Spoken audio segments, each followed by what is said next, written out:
네, 안녕하세요. 올해가 저희 그 기울보 창사 49년 그리고 창간 36년째 되는 해입니다. 내년에는 창사 50주년 또 행사가 있고 그래서 여러 가지 좀 바쁘고 그래서 아마 시간이 더 가면 안 될 것 같은데 우리 만호 기념으로 해서 좀 그 우리 기울보 창간 우리 뿌리인 경기교육신보부터 우리 기울보 창간까지 참여하셨던 그 6분 모셨습니다.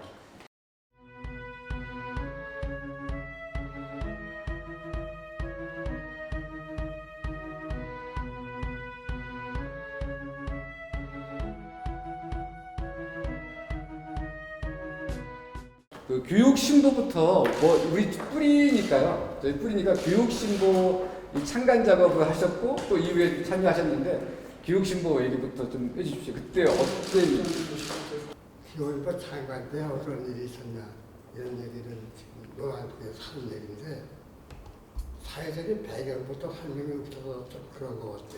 지금 여러 가지 말씀 많은데 그 사회적인 배경이 내기에서 우리가 창간을 하게 된 거거든. 노태우 대통령이 우선 그 후로 이제 우수선 생겨난 게 지방이 아니에요. 그럼 그때 사회상은 어땠냐? 요거는 꼭 한번 짚고 넘어가야 되지 않겠는가 싶습니다. 군사정권에서 그 전두환이 집권할 노태우 그럼 전체 언론선 어떻게 굴러갔는지를 약간 얘기를 끝내고 그래서 그 후광 밑에 우리가 지방들이 창간하는데 여유가 이렇게 창간할 수 있었다 는 얘기까지 해서 그 후에 기울보도 이렇게 나왔다 하는 얘기를 해야만이 순서가 맞는 것 같아요.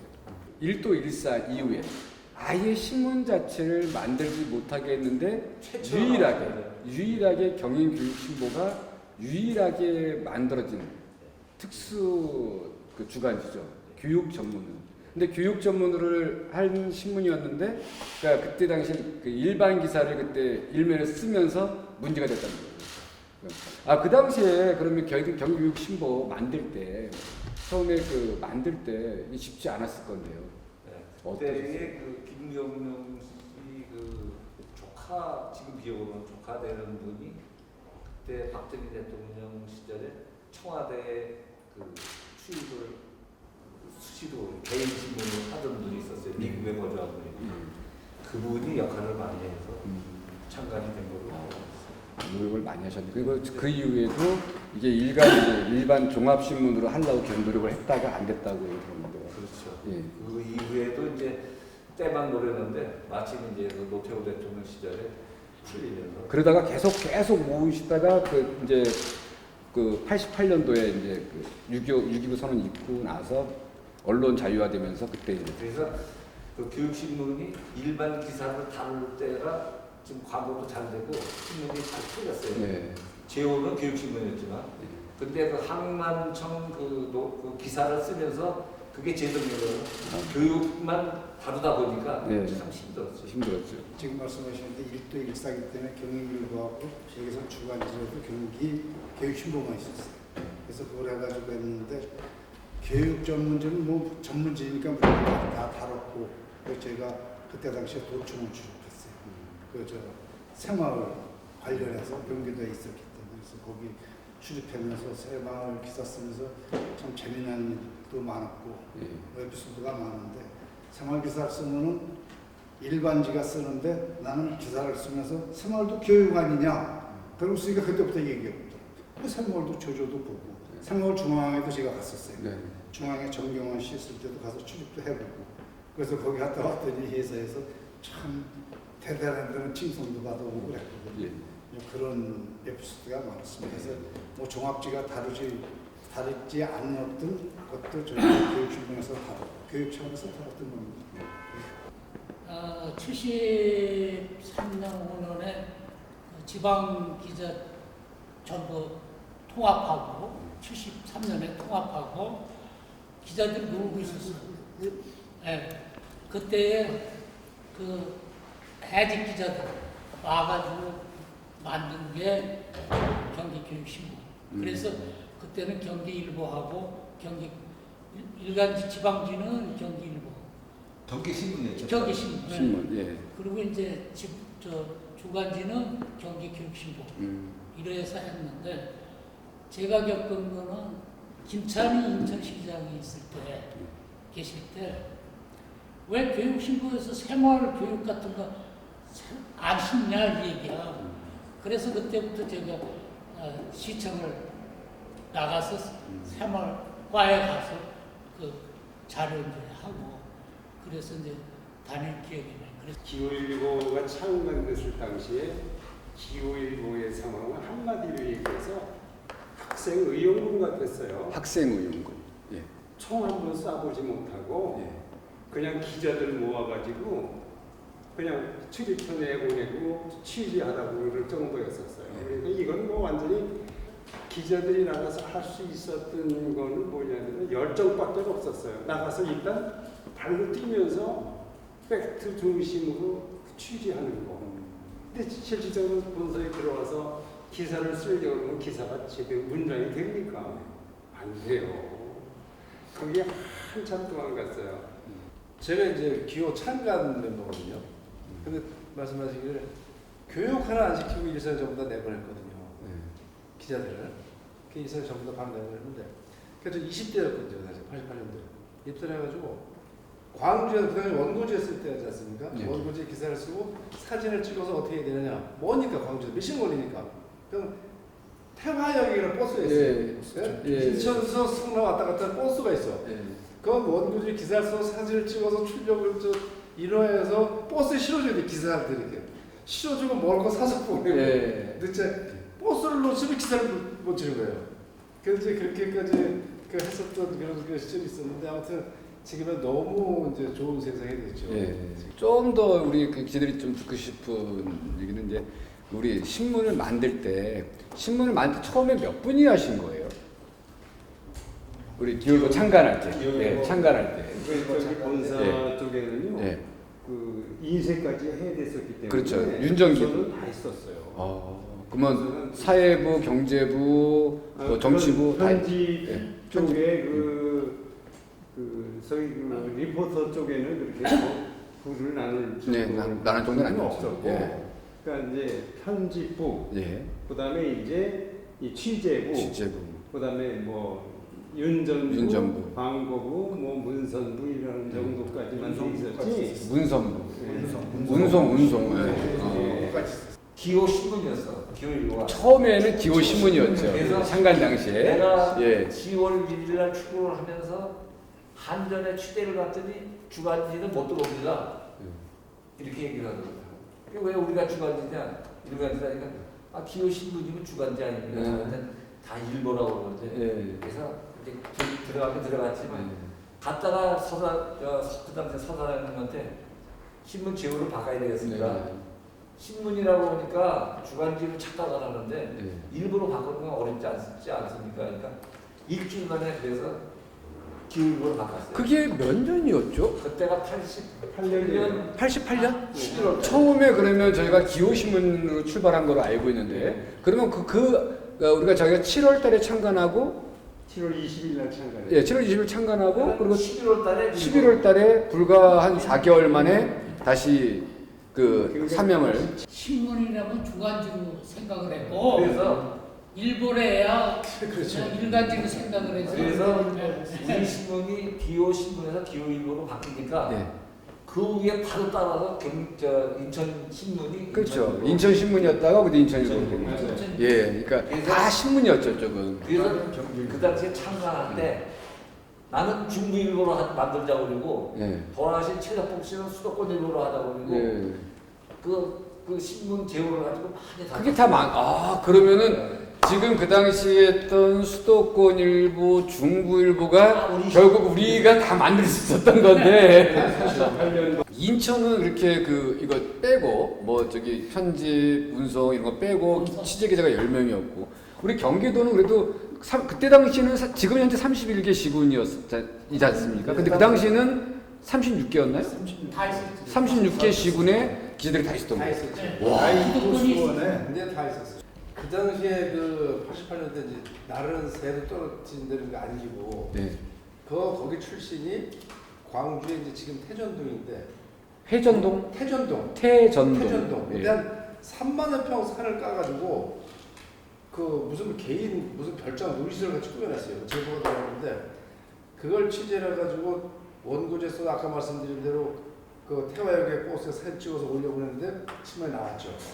신문에 나왔는데 신문 이렇게 많아가지고 그 안기부 직원이 찾아왔어요. 네. 기자실로. 신문 몇 개 없었으니까. 그 신문을 들고 와서는 기후일보 박천규 기자가 누굽니까 이래요. 기자들 몇 명 없었는데. 그래서 나라더니 3만 평이라고 썼는데 나왔는데 신문에 나보고 재봤냐 이거 3만 평인지.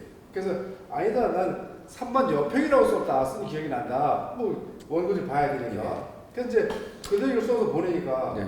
원고지하고 사진까지. 그래서 갑시다 그럼 내가 복사 여기 있으니까 가서 봅시다. 그래서 사무실 들어가서 곧 무슨 뭐헐 글을 태세야 나한테. 그러니까 이제 가서 봅시다. 3만 여 평이라고 돼 있는 거야. 근데 여기서 빠뜨린 거지. 네. 미치다가 여자를. 그런 이제 그 에피소드도 있었죠. 그러니까 안기부 직원이 그렇죠. 와, 진짜 좋아하죠. 현직 안기부 직원이요? 옆에 전직 안기부 직원이 산을 까서 회전한 거고 네. 그 현직이 이제 뭐 가발을 이렇게 주변에 누가 되니까 그 옆에 기자들이 심각하게 문제가 될 것 같아 이렇게까지 얘기했었어 그 당시에. 그 아무튼 이제 그런 일도 있었죠. 그 당시만 지금도 그렇겠지만 인천시청 같은 경우도요. 네. 안기부 직원이 상주를 했었어요. 했죠. 구청까지. 와가지고 어떻게 보면 다 감시를 했죠. 그러면 이제 그 감시를 했다는 거는 저희가 그래도 예전에 그 전두환 정권 시절이라든가 아니면 그 박정희 때든가 그 당시에 보도 지침이 있었지 않습니까? 뭐 그렇게 그 하진 않더라도 어찌됐든 그 기관원이 그 상주를 하고 있었고 그러면서 계속 그 이거는 지금 지켜보고 있었던 거네요. 그렇죠. 혹시 기호일보의 특종? 이건 진짜 특종이었다 할 만한 게 뭐가 있을까요? 우리 특종한 게 저거지 뭐 일본 도끼만행 사건. 아니, 작두. 그게 그게 94년도. 94년도인가요? 그 시리즈로 계속 나오고 이제 사진하고 예, 작두 사건. 아니, 94년이 91년도인가 보다. 신문이 그 당시에 상당히 좀 그 기사를 많이들 쓰셨다고 그러는데 아까 또 이제 뭐 인천의 한겨레라는 말씀도 나오시고 근데 그 당시에 그 얘기 좀 해주세요. 왜 잘 팔렸고 왜 그래서 결국은 기사를 많이 썼으니까 그런 거 아닙니까? 제가 이제 우리 인천 분위기를 내가 말씀드리면 인천 신문은 거의 인천 기업주들이 인천 주주예요. 그래서 기자들이 자기네 주주 회사들은 잘못한 것도 쓰질 못해. 근데 우리 기후는 하나 그런 거 관여치를 안 했어. 그러니까는 또 우리 박민규 국장님이 그런 거를 또 잘 그래서 불의는 못 보는 분이니까. 그래서 우리 기자들이 특히 내가 자부하고 싶은 건 우리 사회부 기자들이 상당히 그런 것에 대해서는 어떤 뭐 압력을 받거나 제지받고 이런 게 없어서 자유롭게 썼습니다. 창간 당일날. 네. 차례가 와가지고 뭐 본사 직원이 지방 기자들이 뭐 할 것 없이 그냥 전부 빗맞으면서 신문 뿌리고 신문 보고 다니고 며칠 동안을 각 지방에서도 자기 지역에 그 뿌리고 지사장들 다 있으니까 같이도 이렇게 뿌리면서 신문이 사실 수원서는 발에 밟힐 정도로 있었어요. 강 쓰레기 지금 전단지 같이. 그럼 막 지금 기호일보 모르잖아. 그럼 가다 보면 쭉 기호일보 기호신문이 나오는 거예요. 기호일보가 아니고 이제 기호신문이 나오고. 그다음 궁금하니까 그때 신문이 없었으니까 저 경일밖에 좀 지서도 보고 읽고 그러다 보니까 기사도 지금만은 그때 이렇게 해서 뭐 반론 기사를 꼭 써야 된다 이게 그때는 없었어요. 내가 쓰고 싶으면 객관적인 무조건 썼었거든. 그러니까 조지는 거예요. 그러니까 거기 지금 같은 언론 중재 바로 하더라고 손배 들어오는데 그때 당시 기자가 진짜 기사 쓰기가 좋았어요. 그러니까 아까 말씀하신 대로 교육받은 사람도 있고 안 받은 사람도 있고 기호신문에서 그래도 배워서 그걸로 갖고 좀 한 사람도 있고 그런데 이제 뭐 벤처 테스트에서 잘 만들어 주고 그러니까 그러니까 조지는 것도 무지하게 많았어요. 그래서 신문이 상당히 비판적인 네, 그래서 제2의 그 뭐야 저 한겨레 신문이라고 했어요. 그때 당시에. 그래서 그러니까, 예. 신문이 막 들어오는데 수원에는 엄청 들어왔어요. 보급적이가 막. 이게 나왔는데 그 이제 구독을 네, 이제 거기에서 들어오고 막 들어왔는데 보려고 들어왔는데 보니까 그 들어온 신문이 기호가 전라도 기사가 하나 보니까 막 끊어지는 거예요. 기호가 전라도 신문이라고. 맞습니다. 지금도 그런 얘기는 많이들 하셔요. 쉽게 포스터가 그래가지고 수원에서 타격이 엄청 컸어요. 그런 부분도 있어요. 아니니까 그냥 막 또 떨어지기 시작하는 거예요. 기울보는 딴 신문 추적하지 말았으면 좋겠어. 기울보가 설정한 편집국장의 지휘하에 일자 처리로 다르게 면도 기사 취급도 좀 그랬으면 좋겠는데 타협하지 않는 부정과는 절대 타협을 안 한다. 편집국장이 해줬으면 더 한번 정신게임을 해줬으면 좋겠다. 우리가 앞으로 이 만화와 가려면은 과감할 때는 다시 과감해야 되고 다시 신문의 꽃은 편집국장님 아닙니까? 편집국장님이 어떻게 하느냐, 어떤 기사를 받고 어떤 PR을 할 걸 확실하게 하고 우리 신문이 기타 신문이 많이 날리됐어요. 옛날에는 뭐 40억, 50억 정도 그 재정이 있어야 신문 등록이 되고 신문사가 참관이 되는데 지금은 15,000원짜리 수익준비만 붙이면 어느 신문이고 다 된다는 거야. 상관이 된다는 거야. 이게 난립하다 보니까 서로 물고 뜯고 사는 세상이 되다 보니까 다 힘들죠. 근데 2만 원을 위해서가 아니라 앞으로 기호일보의 발전을 위해서는 기사로 승부하는 수밖에 없습니다. 요즘은 핸드폰으로 온 세상 그냥 다 아는 그런 시대가 됐대요. 그러니까 인터넷을 좀 더 활성화시켜야 된다고 봅니다. 그래서 기자들이 언제 어디서든지 곧바로 기사를 써서 올릴 수 있도록, 그래서 정말 빠른 뉴스를 독자들한테 제공해 줄 수 있는 건 이제 신문사의 그 사명 의무가 됐습니다. 그래서 좀 더 그 인터넷 그 분야에 인터넷 그 뉴스에 좀 더 많은 걸 좀 투자해서 개선을 시켜주셨으면 바랍니다. 기호일보가 어차피 인천 지역 신문 아닙니까?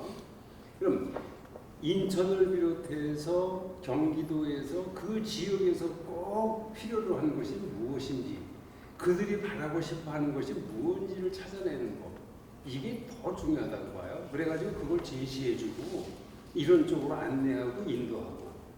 인천 지역에 개선해야 할 문제점 아니면 소개해야 될 문제점 이거를 단편에 나가는 게 아니라 계속 나가서 그다음에 방향까지 제시해주는 그런 걸로 나가야 앞으로 그 독자들도 자기 입에 맞는 신문 골라보지 않을까. 뭐 아날로그 시대에서 지금 뭐 디지털 시대인데 사실 그걸 극복을 하려면 지금 이 자리도 저는 그래요. 우리 이 자리보다 여기 이제 뭐 우리 단체들 많잖아요. 무슨 뭐 기업도 있고 뭐 사후회도 있고 뭐 이런데 이렇게 해서 노조도 있고 같이 이렇게 좀 토론을 해서 우리도 아날로그가 아닌 디지털 시대에서 좋은 안을 돌출해서 기자의 사명도 갖게 하고 회사의 자기 사명감도 갖고 일할 수 있게 일부 전진할 수 있게 해야지. 말씀하신 걸 저희 잘 정리해서 내도록 하겠습니다. 하여튼 이 바쁘신 시간 중에 와주셔서 감사합니다. 고맙습니다.